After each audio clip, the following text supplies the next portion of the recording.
being patient. Thanks for sticking with us. My name is Traffanstedt. I do engineering and stuff for a company called CyberArk. If you haven't heard of us, we do privileged account security, so I'm a little biased in some of the things I'll be chatting about. But we'll kind of look at two themes as part of the conversation today. The first is really, I guess, three themes. I don't know how to count. We'll see that in a little bit. Not that kind of engineer. The first theme is how things have changed in terms of the security landscape. More importantly, the threat landscape. How things are shifting a little bit, and in some cases, kind of leaving us behind. I'll talk a little bit about cloud workflows, how incredible the cloud is, even though it's just somebody else's computer somewhere else, but also how it has the potential of making us more vulnerable than ever. I'll then move into some discussion around DevOps, the CI/CD pipeline, some of the assumptions that are made out there, and also, all across those three themes, some tips on how we can increase security with the minimum amount of effort, and then I'll end with maybe just a couple of free things for you. But as with every good presentation, we'll start with a never have I ever. Right? So in dealing with security in general, but also security that exists now both in cloud environments and CI/CD pipelines, we see some of the same concepts.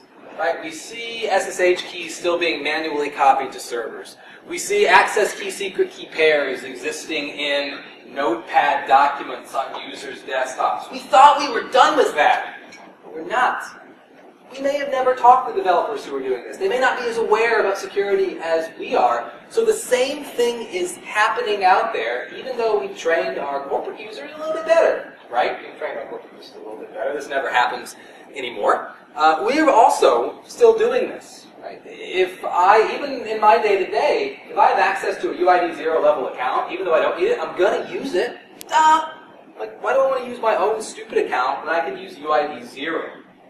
Some of the things we'll look at is how this is exacerbated in larger environments that are being stood up with more automation than ever. And then if none of these things apply to you, I can tell you there is still one left, and it's that you've ordered Taco Bell at the drive-thru and you've eaten it in the parking lot. I personally have done every single one of these items over my years in the business. So these are things that are happening all the time, of course. Now, one thing that's also happening is that the world is changing. Environments are shifting. We're seeing, through the use of more cloud-focused workflows, as well as the preponderance of automation, the increase of environmental scale. Back in the day, you used to be feeling really good if you provision 10 new virtual machines in a day. Now, with containerization, I can provision thousands of entities in a very small amount of time. And I use all the extra time to figure out how I'm going to secure that pipeline, right? No, of course I don't. I gotta go do stuff. I leave. It's 5 o'clock. I gotta go. So in the increase in scale, in some of the automation we're seeing, there's a larger risk surface, but more importantly, there's just more stuff that we can break, more stuff that we can potentially hack into, more PII data that's being stored in containerized states that just gives us a larger place to land in terms of threats. We see environments becoming more dynamic too, right? The concept of ephemeral environments, ones that are temporary. You've probably heard the phrase, virtual machines are like pets and containers are like cattle. It's kind of slaughtery for me. We all just ate Chipotle, so I mean, maybe we're feeling in that mood. But it's also Kleenex too, right? You don't think about when you use a Kleenex. When you're spinning up a container, you don't really think about what sort of security impact it's going to have. You think, I'm done, boom, go away. With virtual machines, you care more. I care about the security, the patching. I care about this entity, and then when it's gone, if I don't have a snapshot, I'm heartbroken. That attachment, I do a lot of back in the day, so that attachment that we felt back in the day with these VMs, it's being lost very quickly with these more elastic processes. We're also seeing a move away from homogeneous infrastructure. A couple of years ago, you could come and ask someone, hey, what cloud provider do you use? And they would say, I use Amazon Web Services, and that's it. It's not anymore. There's no brand loyalty in the cloud. Yeah, we use AWS, but we've got some developers over here, and they use Azure, and we hate them. Then we have some folks over here using Google Cloud Platform. Then we've got the pivotal folks over here. So we have far more potential things out there, and it makes security teams a little bit more taxed when it comes to a little bit of oversight in that realm. Finally, we see more non-humans. Right? The old adage used to be for every one human privileged account, you had 3 non-human accounts, service accounts that were out there. Now, 10, maybe. Conservatively, we could say 5 or 6, but no, we've got tons of non-human identities. And we're giving them tons of privilege too because applications can't do what they do with the lowest amount of rights. We've got to go back and change it, figure out permissions. There's no time for that anymore. Finally, the humans that are in charge of these processes, we're overprivileging them too. I'll talk a little bit more about that concept in a few moments before I rant a little bit about that here. So we're seeing the world change. And what's driving this change typically is top-down initiatives, right? So the CISO, maybe of your organization, maybe of ones that you work with, consult with, or try to break into, they'll go to a show like Black Hat. And then they'll be surrounded by, 4 years ago, cloud, cloud, cloud, cloud, cloud, cloud. They go, we got to do cloud. So when they come back, they say, developers, cloud, security, cloud, figure that out. And then we go cloud, right? We have a top-down initiative to move everything we can to the cloud by 2017, 2018. And we try our best. Then next year comes around, CISO goes to this event, he sees, or she sees, DevOps, DevOps, DevOps, DevOps, DevOps. We got to do DevOps. Making money on this. Come back, same thing happens. The most recent one this year was, or last year rather, was analytics, AI. Analytics, AI. So the same thing kind of happens over and over again. And on the security side, we're tasked with being able to figure all this stuff out. Now, we are seeing more exploits that are targeting these elements I'll be talking about. I'm not going to read them to you, but we see access key secret key pairs being placed in Jenkins build scripts. We see cloud environments being compromised. Lateral movement still happens, vendor-based access, that all still occurs, but it's becoming, if you'll notice, less and less newsworthy, to the point to where there was a time period back when ransomware was the hotness, where the advanced persistent threats, you hardly ever saw those in the news. Not because they weren't happening, it's just there wasn't as much of them. This is a personal observation, so later, feel free to challenge me on that one, but I've kind of seen this shift kind of rocking through the environment. So, the attack life cycle is changing a little bit, right? It used to be compromise an environment, somehow get in, escalate privileges, dump hashes, move laterally, compromise, rinse, and repeat. Now, I'll submit to you, it's becoming a bit easier because we've centralized way more stuff than we ever have before in other people's environments, right? So the old way, hack system. Now, if I gain root level access into a cloud environment, boom, I win. There's no more lateral movement, that's it. It's very similar to hypervisor breaches in the past, right? You get root access in the cloud environment, I win. And we've done this in practice. So CyberArk does some red team operations for our customers, and I imagine you've done something very similar, to where in one case we worked with a financial institution who said, "Show us what you got on the cloud side." Okay? That use case I mentioned earlier, compromise an end-user system, find a notepad document that has an access key secret key pair, use that to attach to set customers as 3 buckets, find malicious PII, attach those buckets to our AWS instances. This took a matter of days to achieve correctly. We're also seeing access key secret key pairs being hard-coded in scripts, things like that. I'll talk about that in a bit. But if you use AWS CLI in some capacity, many of you probably know this, there's a little neato login hash, authenticated hash file. It's not really a hash, it's actually in plain text, that has and stores the login data for that particular session. So if it's not in a notepad document like this one is, in many cases it's somewhere existing on that same user's system. So we have less movement that needs to occur. We can do more effective breaches, less amount of time, and this is one of the reasons why if you look at the stats, the amount of time living in a customer's environment keeps going down. It's not because you're not performing the same level of reconnaissance you did before, it's because you don't have to. You'll do it proactively over here, but once you get that cloud key, boom, bam, you're done, you're good to go. And I'll submit to you, one of the reasons this happens is that when we work with one of the cloud providers, we assume that they handle a good bit of security for us, the security of the cloud. And that's true. They're responsible for all the back-end stuff, the plumbing, so to speak, the stuff that you don't see, the compute, storage, networking, all that good stuff. That's their responsibility. But what we miss is that all the stuff that's in the cloud, all the stuff that belongs to you, still your responsibility. we still have to make sure we're challenging our providers on their side of the house, but we also need to make sure we're securing this area too. Now, my recommendations for that start with the obvious. Start with the people sitting around you, the ones that you can identify, the people whose desk you can go to and light it on fire if they're not listening to you. Human access with privileged accounts in the cloud console is easy to identify because typically there's a built-in, right, root. Humans probably shouldn't be using that root account, right? That's why we have federation within AWS and Azure. That's why we have assume role.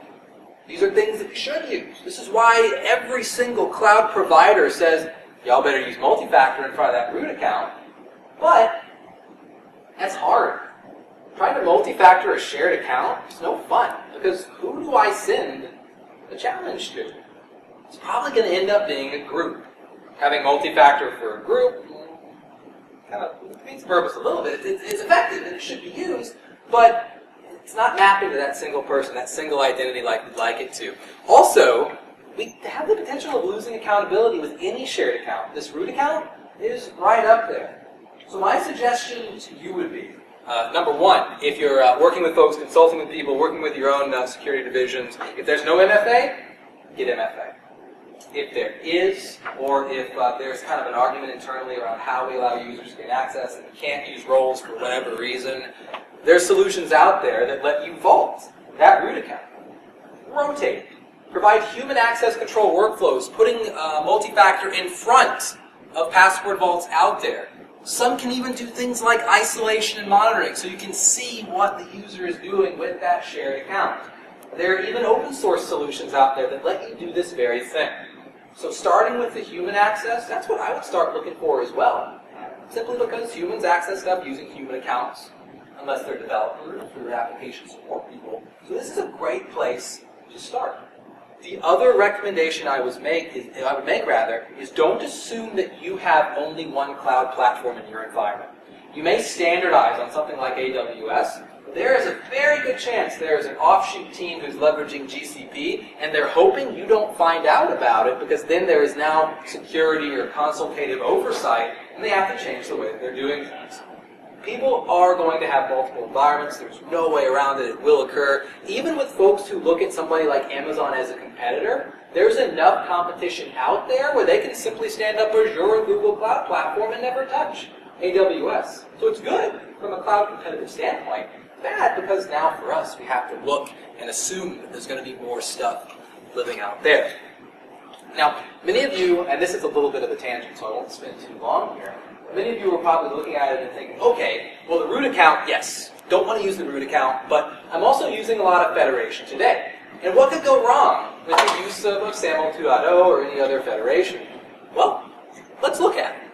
So typical SAML 2.0, client talks to the service provider, provides a logon request, service provider says, whoa, buddy, I have no idea who you are, so I am going to talk to an identity provider. However, that is done through a client's system. Service provider does not talk to identity provider. See where I'm going with this, right? Identity provider says, oh, cool. That user, you're fine, right? Client authenticates identity provider. Identity provider provides a signed SAML response, and then is nice enough to do the redirection back to the service provider. Everything looks good. Response is signed. Fantastic. The user is logged in. Problem, we don't talk service provider and identity provider. In this case, just like we would with Active Directory if it was a standard AD or LDAP authentication, we trust the identity provider from the service provider level. And we are very naive over here because we don't do anything to validate except just look for that signed response.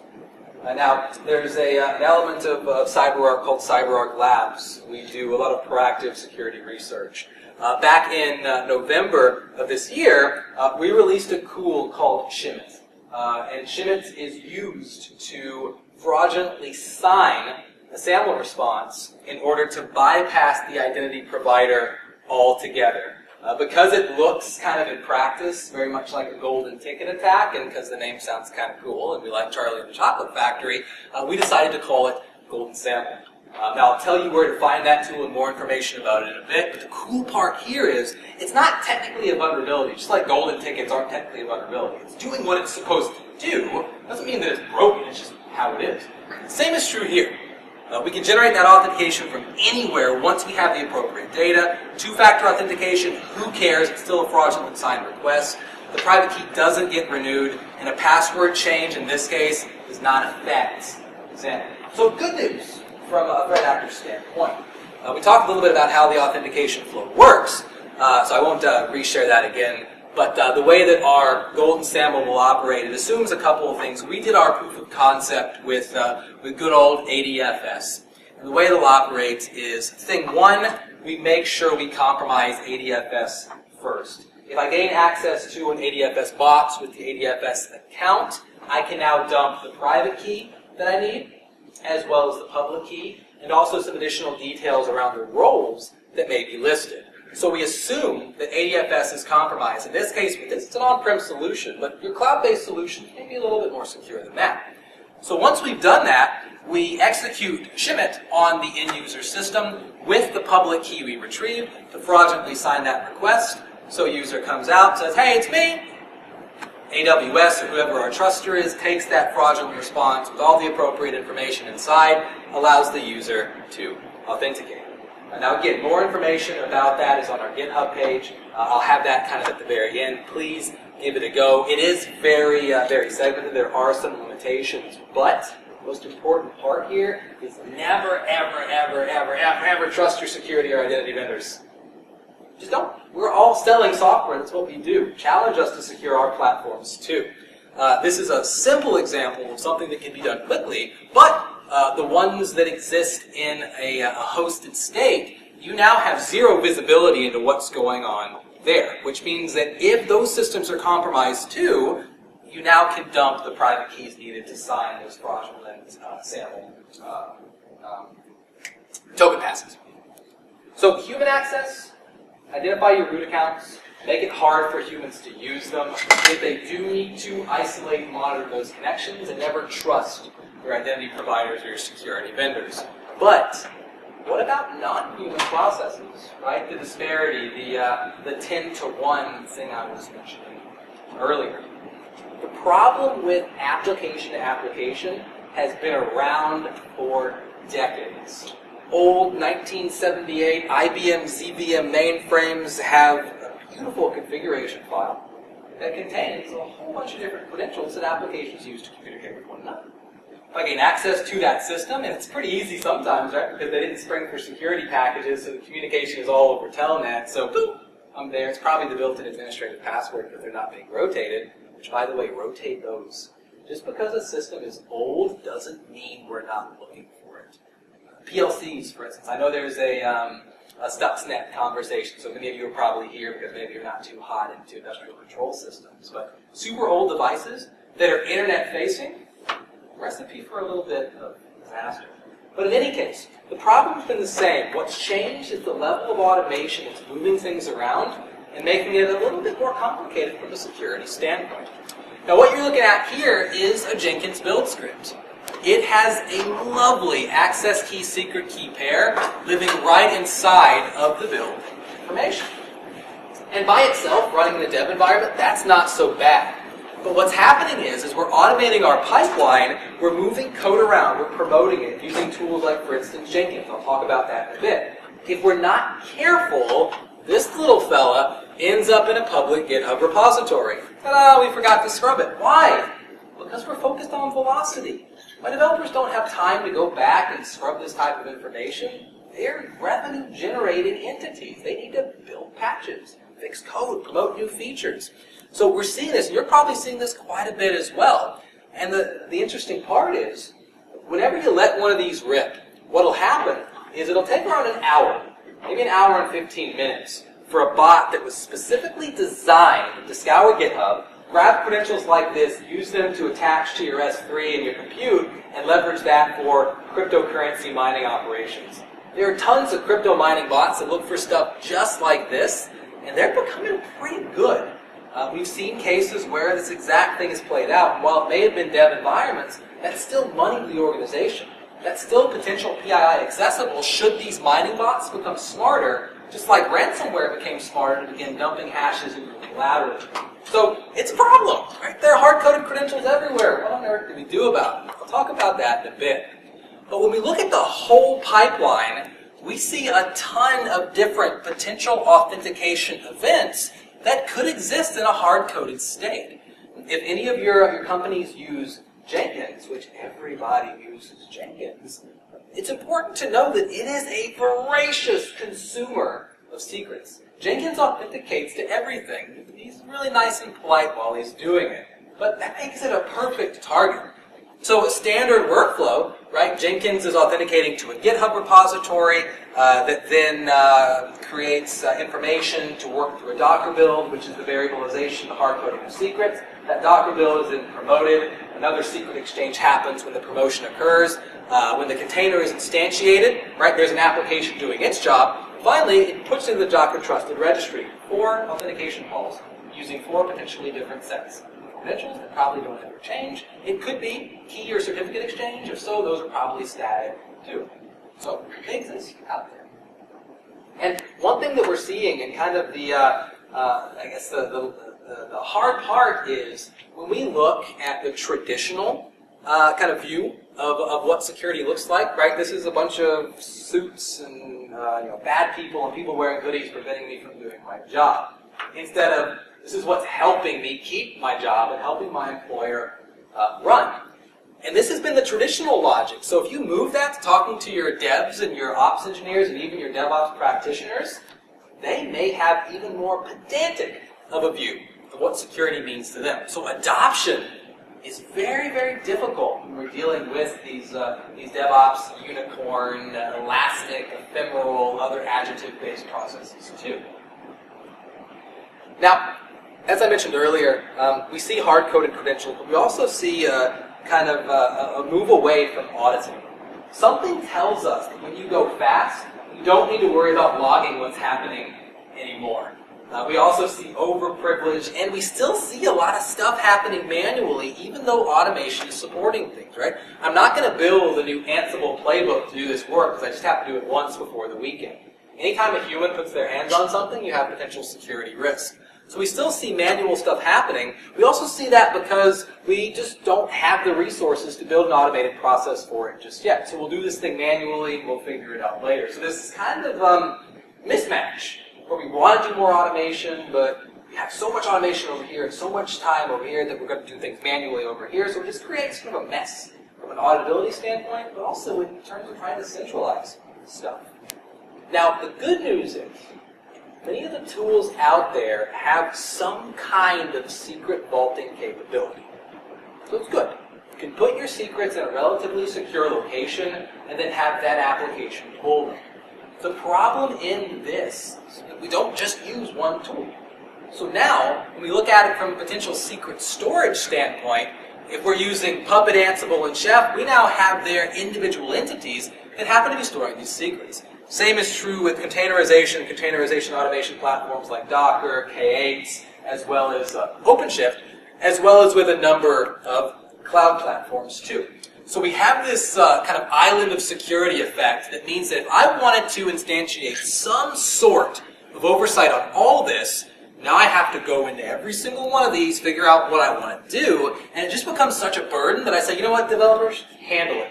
You guys figure it out, it sounds good. And they say, okay, but there's no auditability. You have no insight on what's going on. So do we let them handle it? Do we do it? Well, I've got some answers. You don't have to use these islands of security if you're working towards centralization.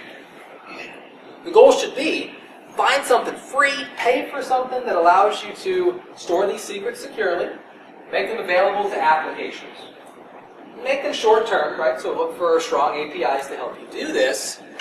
Make sure they're not overprivileged, so instantiating least privilege, as well as doing things like auditing what these non-humans are doing. That should be the goal. Find a place to store these things and a way to deliver them so that we can rotate them. We have the audit trail, but developers and op engineers that are happy don't hate us and don't try and burn our desks down.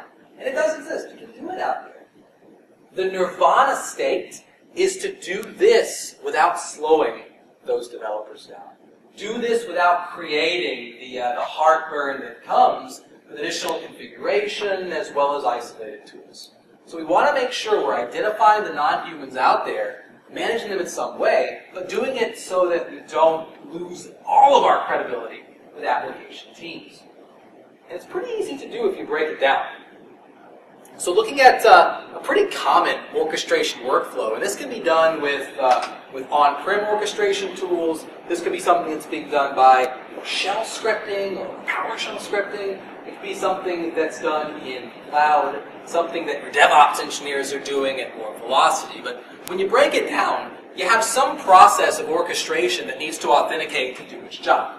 It uses a hard-coded credential. It does. It's not going to do it with low privilege, so it's typically an admin-level credential too. In many cases, they're named in a very good way. Ansible master SSH keys are called Ansible master SSH keys. We'll name it like that.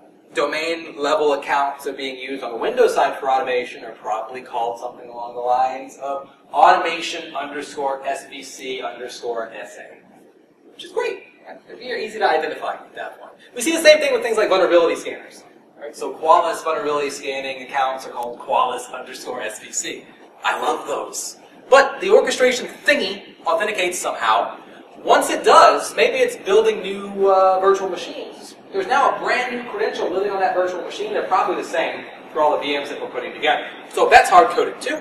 And finally, your application that gets provisioned out there, it also has to authenticate and do stuff. So it now has its own credential, and now they all exist in their isolated states, and nobody can gain access to them and do bad things. Well, no, not true, but they're out there to live. So, like I said, find something to put them in, replace every single one of these with API calls back to a secure store. Now you can rotate it. Now there's the auditability. That's the goal. Easier said than done. Right? It's great when you just put a three-step process up on a slide and you just hope it's all going to work out like that. It never does. But there are things out there that can help, and I'll talk to you about some of those free things in a little bit. Now, when we do this kind of thing, though, we run into a bit of a problem, and I'll talk about it in the real problem, the big problem in a few moments. But here's kind of the other problem. When we look at identity, securing these identities out there, we tend to be a little biased when it comes to that identity, just like when it comes to putting in our proactive security controls. Because we identify with people. It's easy to come to me and say, well, hey, I got this little speaker badge thing, so he's probably a speaker. I couldn't have just got this from somebody else or knocked somebody out and took it from them. So you asked me for my ID. And then, okay, this is Brandon. Fantastic. I know him. He has a role. I know what he's doing. The badge said he's supposed to say words. He's doing that. I can do multi-factor. I can give you multiple things to verify that I'm me, and I like to think that both myself as well as Bill over here, we're warm and friendly. These are the identities that we gravitate as far as our security practices. This is the one that I like best, though, application node WA113. If you just look at that account from outside, you have no idea what it does. Maybe it has a good name, maybe it makes sense, it's probably old as the hills, and who knows. It also, we can't identify a role. Applications can't multi-factor. Non-human processes can't either. And they're cold and unfeeling. So my challenge to you would be, start looking at these things a little bit closer to the way that you look at a person. For instance, WA113, guys, it's just Wally. He's happy. Look, I know what he does. I've seen the movie maybe forever ago. He does something with his little things of crap stuff. He has a role. I know that too. I don't need to know him to know that he's got that job. If I give him least privilege, I can give him a defined role. He still can't multi-factor. I'll talk about that in a minute. But when we start comparing the two, when we start holding our applications, whether it's the owner of the application or the application itself or the vendor you get it from, to the same standard we hold our human users, life becomes a little bit harder for the bad guys, including us in our own exercises. Now, for applications to authenticate, to identify that identity, we run into a chicken before the egg kind of scenario. Secret zero. If I've got a non-human process that needs to authenticate over here, what do I give it? An API key. If it authenticates with an API key to pull another secret, what do I vault? If I vault an API key, I got to have another one. So we got to kind of have that whole inception kind of thing going on. So authenticate applications not based on what they have, because that's hard-coded. It's based on what they are. Attribute-based authentication for non-human processes is the way to go. As you deal with more monolithic applications, that could be hash, runtime user, file path, trusted system. With containers, containerization solution, there are all kinds of nifty APIs that let you authenticate based on things like pod identity, container ID, init or sidecar container support, as well as actual authentication APIs that can be used. And by authentication API, I mean to confirm a container, not to authenticate a process. So again, this is something that does exist out there. And in doing this, it does still help us assign a role. Things like dynamic identity provisioning for applications. These are things that I personally deal a lot with. But again, there are multiple options out there. Don't just take a hard-coded API key as the only way a non-human can authenticate. And you stuck with me. Technical difficulties through all my rambling. So I got one more thing. Two more things, technically. But I do have some free stuff. Now, if you're looking for those service accounts, if you want to know what's going on out there, if you want to know what exists, hard-coded in Ansible playbooks, or in WebSphere config files, or in web.config files, there are tools out there that have very pointed functionalities. Like, for instance, Bloodhound. Anybody use Bloodhound in the room? Okay, check it out. They announced it at the DEF CON before last. It's a tool that visualizes AD trust. So it's open source. It reaches out there and says, here's all the stuff that we found. Here's what your multi-domain trust looks like. Here's where these accounts happen to live. CyberArk offers a free solution that we call DNA, for discovery and audit. DAA didn't sound right. So that's how it works. What it does is, scans the environment, pulls back all the privileged accounts and identities that you find, and then makes a scary report that you can use to mitigate risk. But also, if you're looking for funding, just scare the heck out of people. There are orphaned hashes here, here, here, here, and here. We've got 8 million SSH keys that have been sitting out there for 10 years in our NIX segments. Sorry, NIX guys, but we know there are SSH keys that are going to exist out there.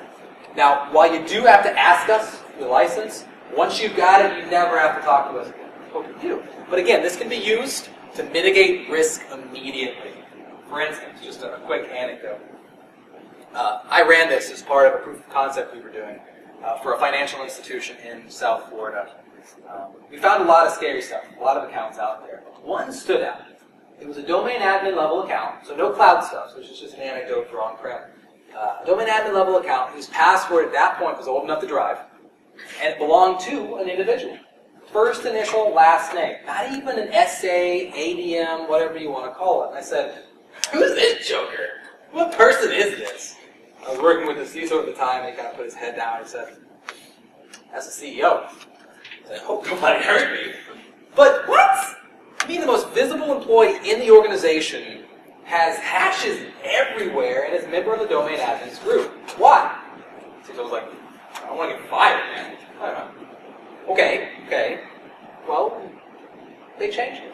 They took it out of the domain admins group and they set it to expire, and I said, I can change my login. And then I got out of it. It's like, I want to be responsible for this. So we mitigated risk right there. Next day it gets even better. So we go back in the next day, we can't get started with our work. Okay, so we're hanging out in the lobby, doing whatever you do in lobbies. Nothing else to do, just sitting, I guess. I don't know, what do you do in lobbies? Besides the point.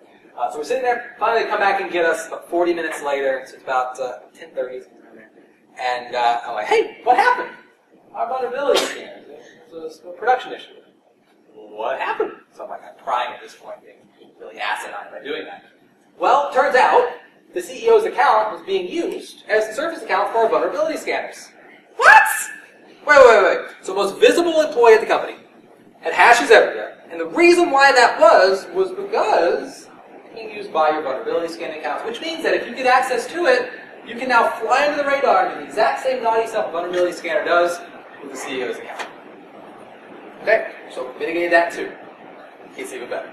6 months later, they're working with CyberArk, they've become a customer at that point. Somehow they had to deal with me for 2 days, and yet still they bought software. We're actually asking them, how is everything? Oh, it's good. So we found out later on that the CEO's account was also being used as the backdoor service account for our help desk.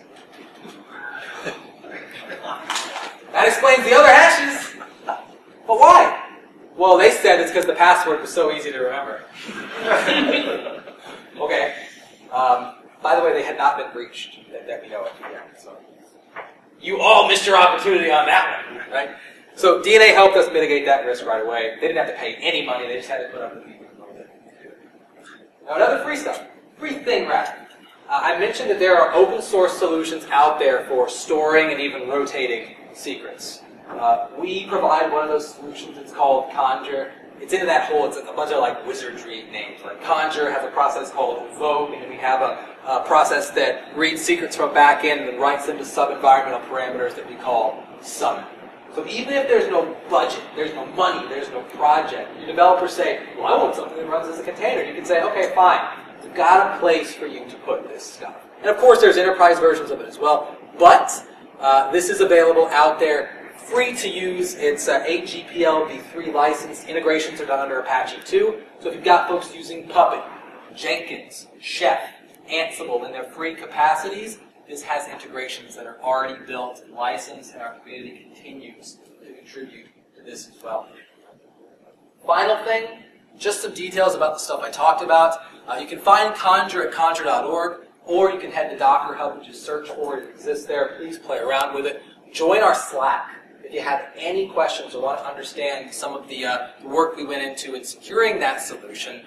Shimit, the tool used to execute the golden sample I talked about, as well as documentation, is available on our GitHub. So github.com/cyberark. There are a number of other neato tools that we put out there as well. And then finally, if you have any questions, comments, concerns, or grievances past the ones I'll ask you for in a moment, please don't hesitate to reach out to me. Always chat. So, with that said, any questions at all? Or, of course, comments, concerns, and grievances.